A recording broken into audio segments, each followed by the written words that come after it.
Welcome to our channel guys. तो आपका मेरे चैनल पे एक बार फिर से स्वागत है। तो आज मैंने एचटेट के ना 2018 के पेपर ले लिया। सारे तो नहीं सोल्व होंगे लेकिन देखते हैं डेली बेसिस पे। अब ये पूरा पेपर मैं सोल्व करवाऊंगी, ठीक है।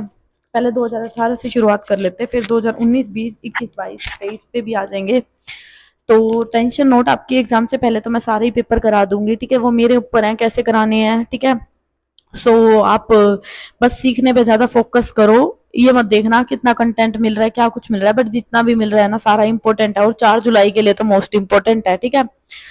मैं आपके लिए इतना कुछ कर रही हूँ तो then don't forget to subscribe my channel, और वीडियो को लाइक कर दिया करो और कमेंट करके बताया करो कि कैसी लग रही है वीडियो। तो चलो स्टार्ट करते हैं अपनी वीडियो, ज्यादा टाइम ना वेस्ट करते हुए। तो गाइज हमें दिया है first question, if alpha beta are the root of the equation a x square plus B x plus c is equal to zero, ठीक है। Then limit n tending to infinity x tending to infinity one minus cos a x square minus b x plus C divide by x minus alpha का whole square. जब भी इस type का question आए सबसे पहले माइंड में एक चीज आनी चाहिए, क्या? ध्यान से देखो, अगर तुमने पहली लाइन अच्छे से पढ़ी है कि if alpha beta are the root of the equation, कि हमें ये वाली इक्वेशन दी है A x square plus B x plus C, और यहाँ पे हमें गिवन है कि एक्स माइनस अल्फा और एक्स माइनस बीटा इसके रूट है, तभी तो रूट बनेंगे, ऐसे ही बनेंगे ना।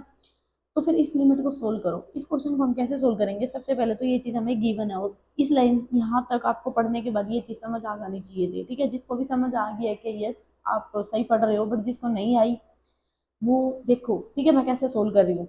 अब limit n x tending to infinity one minus cos a x square plus B x x minus alpha का होल स्क्र, इसको किस टाइप से सोल्व करेंगे? आपको पता है वन माइनस कोस थीटा क्या होता है? Two sine square theta by two, ये फॉर्मूले याद होने चाहिए। और साइन थीटा बाई थीटा वो क्या होता है हमारा वन। तो बस हम इन दोनों इन दोनों चीजों का इस फॉर्मूले में इस क्वेश्चन में यूज करेंगे एंड आंसर मिल जाएगा हमको, ठीक है।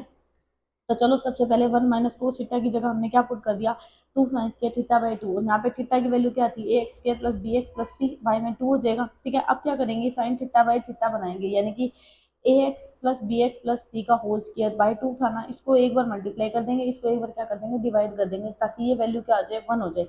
अब यहाँ से ये वैल्यू हमारी साइन थीटा बाई थीटा हो गया, यानी कि ये वैल्यू क्या होगी हमारी? सेम सेम होगी, तो ये इसकी वैल्यू, इसका आंसर कितना आ गया यहाँ से? वन। टू बाहर था तो टू बाहर ही चल रहा है, ठीक है, देख लेना ये वाला टू। अभी बच गया ये A x square plus B x plus C divide by में क्या था? ए एक्स का होल स्क्वायर था ना, फोर एक्स माइनस अल्फा का होल स्क्वायर। अभी मैंने आपको बताया कि हमें गिवन क्या था? ए इस इनका रूट क्या दिया था? X minus alpha x minus beta. तो यहाँ पे बस ये वैल्यू पुट करनी है, एक्स माइनस अल्फा का होल स्क्वायर, क्योंकि ये होल स्क्वायर में ना एक्स माइनस बीटा का होल स्क्वायर। अब एक होल स्क्वायर से नीचे वाला एक्स माइनस अल्फा का होल स्क्वायर, क्योंकि नीचे क्या दिया होता है? एक्स माइनस अल्फा का होल स्क्वायर, ये क्या हो गया? कट हो गया यहाँ से। ऊपर क्या बच गया? एक्स माइनस बीटा का होल स्क्वायर, ठीक है। समझ पा रहे हो ना? एक्स माइनस बीटा का होल स्क्वायर टू। और यहाँ पे एक चीज और ध्यान रखना, जो तुम्हारा यहाँ से तुम्हारा क्या कॉमन आ जाएगा? जब ये कांस्टेंट थे ना ये टू रूट, तो यहाँ से एक्स माइनस बीटा का whole square x minus beta का होल स्क्वायर, ये बाहर आ गए यहाँ तक। अब यहाँ पे तुम्हारा बच क्या गया? एक्स माइनस बीटा का होल स्क्वायर। लिमिट क्या दे रखी थी? एक्स टेंडिंग टू बीटा, यानी कि अल्फा। एक्स की जो तुम्हारी लिमिट दे रखी थी ना, वो क्या दे रखी थी? अल्फा, यानी कि एक्स की जगह पुट कर दो अल्फा माइनस बीटा का whole square divide by four, और फोर से टू काटोगे तो तुम्हारा आंसर आ जाएगा one by two x minus beta का whole square. You will get the answer. अब यहाँ पे अब तुम सोच रहे हो कि मैडम ये ए स्क्वायर कहाँ से आया? क्योंकि तुम ना ऑप्शंस पे आओ, ऑप्शंस पे ना, वैसे तो इसका आंसर ए स्क्वायर की फॉर्म में आएगा ही नहीं। क्यों नहीं आएगा? क्योंकि यहाँ ए बचा ही नहीं है, ए बचा ही नहीं है, ये ए खुद से ही लगाया हुआ है।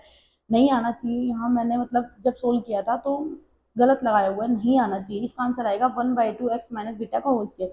लेकिन जब तुम क्वेश्चंस पे आते हो ना, तो यहाँ पे ए स्क्वायर कुछ दिख रहा है, तो तुम उसके अकॉर्डिंग अपना आंसर मार्क कर लेना, ठीक है। अब इसका आंसर क्या हो जाएगा?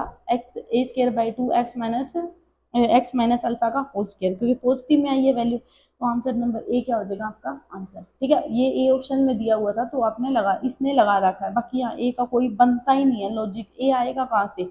आएगा ही नहीं, ए तो निकल के, ठीक है। तो इसने मतलब खुद से लिखा हुआ है, जो कि गलत है। इस क्वेश्चन में मैं गलती बता रही हूँ, ये गलत लिखा हुआ है। यह सिंपली वन बाई टू की फॉर्म में आएगा।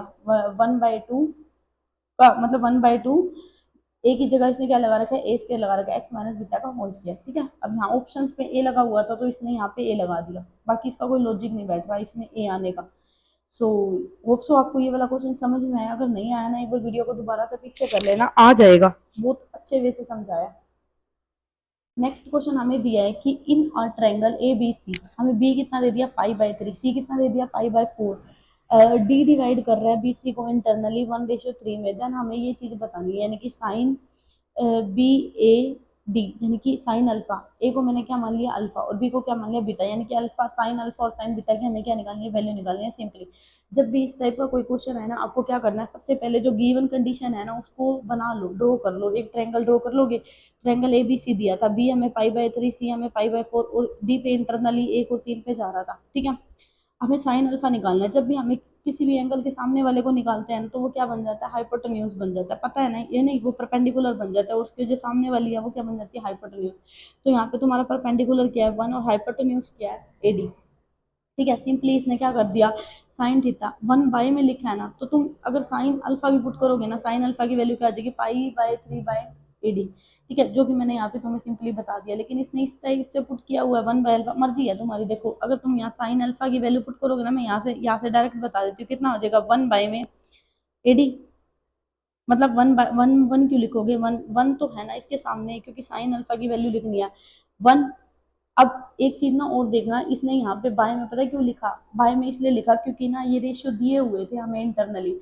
तो 1 बाय में साइन अल्फा, साइन सामने वाला लिखना है, और साइन अल्फा की वैल्यू कितनी होती है, परपेंडिकुलर बाय हाइपोटेन्यूज। परपेंडिकुलर कितना दे दिया साइन पाई/3 और हाइपोटेन्यूज कितना दे दिया एडी, ठीक है। यहाँ तक आगे समझ। सिमिलरली यहाँ पे बीटा निकाल रखा है साइन बीटा, यानी कि पहले क्या लिखोगे 3 बाय में साइन बीटा, और यहाँ से क्या लिखोगे साइन पाई एडी बाय में साइन पाई/3, 4, यहाँ पे 4 दिया ना 4, तो बस यहाँ पे फिर एडी एडी कॉमन है दोनों में, ले लेना एडी को इक्वल ले लेना, ठीक है, निकाल के वैल्यू, एंड आपका आंसर आ जाएगा sine alpha by sine beta कितना आ जाएगा 1/√6। होप सो कर लोगे, इजी है क्वेश्चन, इतना कोई टफ नहीं है ये।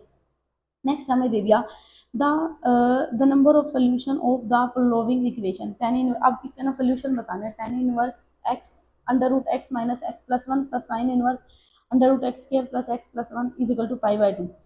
ये चीज़ आपके ना माइंड में एक चीज़ आनी चाहिए जो कि मैंने यहाँ लिखी भी हुई है, क्योंकि मैंने ना इससे पहले वीडियो बनाई थी, उस वीडियो में थोड़ी सी गड़बड़ हो गई थी, ठीक है, ये मैंने तब पढ़ाया था ना साथ साथ, तब अब मैं सेकंड टाइम वीडियो बना रही हूँ, और तुम मानोगे वो 20 मिनट की वीडियो बनाई थी और बीच में मतलब वो वीडियो बंद होगी, पता नहीं क्या हो गया एकदम।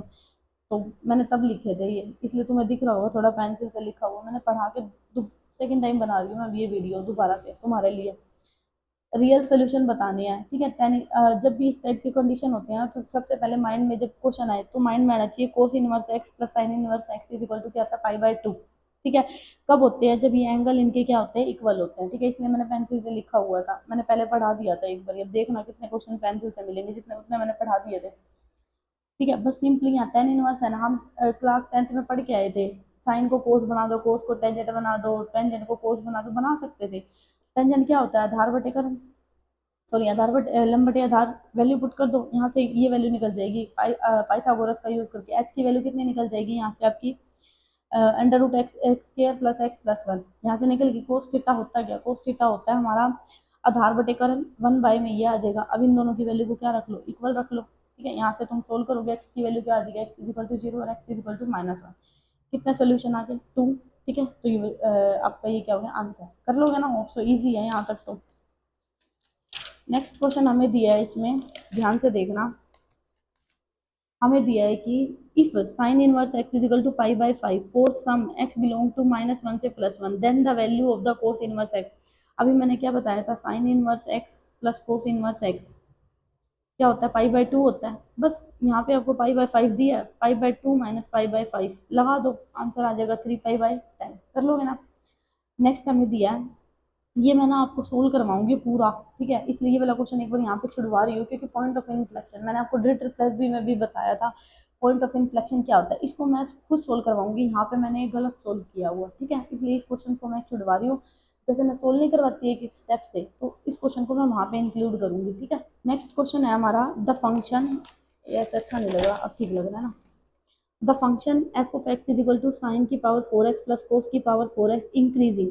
देखो जब भी ऐसे ये हमने ड्रिल प्लस भी में बहुत प्रैक्टिस किया है इन टाइप के क्वेश्चंस की, जब मैंने प्रीवियस ईयर कराए थे वो तो आपको आते होंगे।